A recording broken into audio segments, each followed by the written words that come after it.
Hello! How are you today? Yeah?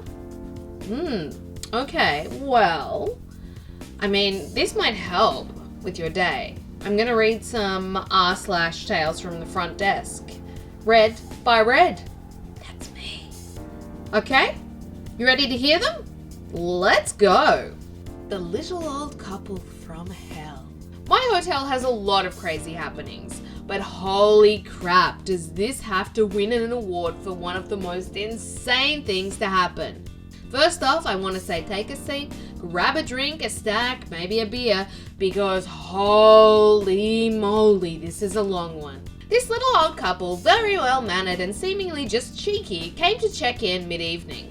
The wife will call Claire, and the man will call Preston. They were celebrating Claire's diagnosis as melanoma-free and decided to take a vacation at our property using Claire's membership points. They made a joke that I would get to know them by the end of their stay, not wrong there, and immediately asked where the bar was so they could get a few glasses of wine. They went out for dinner after scoping out the bar for about 10 minutes and came back a good 2-3 hours later. They ordered 2 glasses of Chardonnay, one each, then sat down in the lobby, spending about 15 minutes on those glasses, just chatting and stuff. I had a few check-ins and was standing at my front desk station around the corner from the bar when Claire starts shouting, "Waiter!" requesting another glass. Obviously, I'm not a waiter, and it's annoying when people act like we're a full service or I'm a dog, but nonetheless, I went and got them a second round. I'd say another 10 minutes passed before they asked for another round. They started joking around about their marriage being cheeky old people. I didn't think much of it, going back to my pod and going back around 15 minutes later with another round. They started getting really inappropriate around that time, so I told my coworker I was going to cut them off. On their final round, Preston blatantly states, "We're thinking of having sex tonight," and then proceeds to go on a big cursing fountain of nonsense, which gets Claire pretty angry at him, telling him to shut up. I made sure to make them both aware that they were not receiving any more drinks. About a good 20 minutes pass, and my coworker, we'll call him B, and I were on the phones at the desk working on 2 separate guest issues. I happened to turn around and saw Claire lying on the floor. I immediately went over to ask what happened and if she was okay. She laughingly explained she fell over one of the lobby chairs. B goes and grabs her a water before asking if she needed medical assistance, while I grabbed the hotel wheelchair. She declined assistance but accepted the wheelchair, and out of instinct I handed B an incident report to get filled out, as it's corporate policy. Now, Preston did not like the idea of his wife answering questions or filling out an incident form without his consent, like it's still the 50s or something. He starts cursing up a storm about nobody talks to my effing wife but me, or we ain't signing no bullshit because we've done nothing wrong. Now B, who had been understanding as hell and professional as all can be, was understandably upset by Preston's ranting. Seeing the proverbial crap show about to go down as B started giving Preston the verbal smackdown about, "I will have the cops escort you and your stuff out if you do not keep a nice mouth around me," I opted to call the local non-emergency line as a precaution. Boy, was I glad I did. Right as I get off the phone with the cops, Preston begins to go on a homophobic, slur-ridden rant of the century. He straight up grabs B's privates and said, "I bet you like that, don't you?" To which B straight up hit his hand with the clipboard and declared we were going to have to ask them to leave as soon as the cops came by. B comes back to the desk while I'm calling corporate to report the issue and flag their account as a DNR. Preston's still going on this majorly homophobic rant for a good 10 minutes. At this time, people are starting to come back from dinner and are passing through, watching this old man screaming disgusting things at B. While trying to hold B back, I notice that Claire's ankle is very swollen. She tries to get out of the chair while screaming at her husband to shut the F up, and ends up falling again. B tries to go help her up, but Preston starts screaming at him to not come near them and tries to lift his wife himself. ending up falling on top of her. A guest passing through, who was a retired firefighter, came to help pick Claire up and put her back in the wheelchair. He advised we call fire rescue just as a precaution, should either guest be hurt. I get on the phone and call 911 and tell them the guest's ankle is swollen AF. B decides to go over and ask if the injury was from the fall or not, while alerting Claire that we called fire rescue anyway as a precaution. She blatantly states the swollen ankle was a pre-existing injury, which I wrote down immediately on my play-by-play witness report. Preston starts getting agitated with B asking questions and gets up, pushing B into the lobby column while shouting more homophobic disgustingness. B immediately walks away and says to call the cops again because Preston is now drunkenly coming towards the desk screaming at us.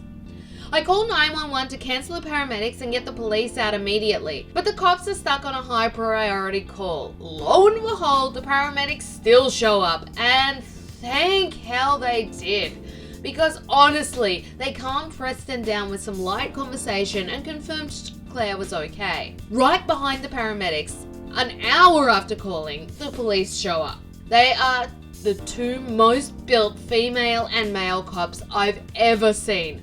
Like, honestly, body goals.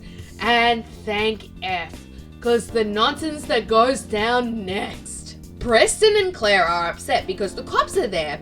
The cops are having none of their bullcrap today. Claire gets out of the wheelchair and wobbles her way to the elevator alongside Preston, who's flicking off B the entire way and saying the world's third most homophobic rant. These two numbskulls don't press their floor button and end up back on all sorts of floors before finally getting off on the right one. I awkwardly ride in the elevator with the cops and lead them and a stumbling Preston to the room with a key. However, Claire is nowhere to be found, which makes everyone start panicking. Preston refuses to listen to the cops and takes off down the hallway saying he needs to find Claire, and the cops now have to wrangle two drunk people while I stand there with the door open feeling useless as hell. They find Claire wandered back into the elevator and went back down to the lobby, where B sent her back on the elevator and Preston was hiding in the stairwell. Finally, about 30 minutes into the cops being here, they get Preston and Claire into the room to start packing. Claire started to argue with Preston, saying it's his fault for convincing her to come to our hotel,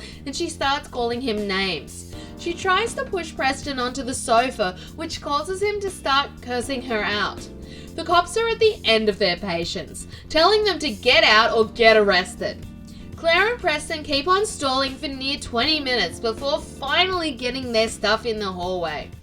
Around this time, Preston decides it's a great time to threaten a cop and start getting racist. Preston's got his back against another occupied room's door, banging on it with his fist and flicking the cop off, saying, "This is America. I can shoot anyone and do whatever I want." To which the cop continues to say he will arrest Preston if he doesn't keep moving.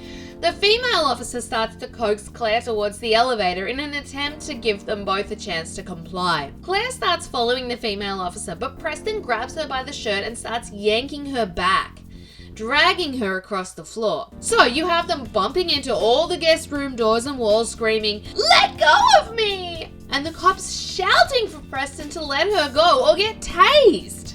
The cops finally get Preston and Claire to the elevator.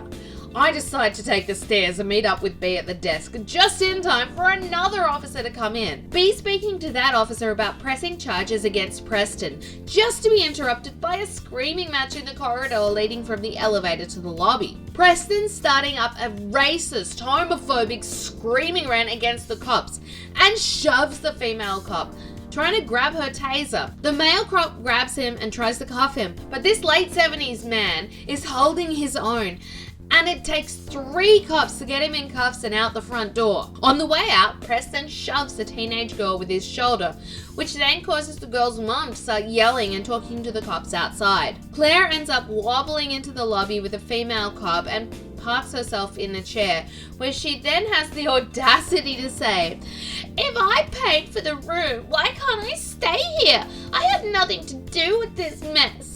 To which I proudly state, by state law, I'm refusing you service. About another hour passes and I get trespass letters for both guests from the local PD, and Claire again asks why she can't stay.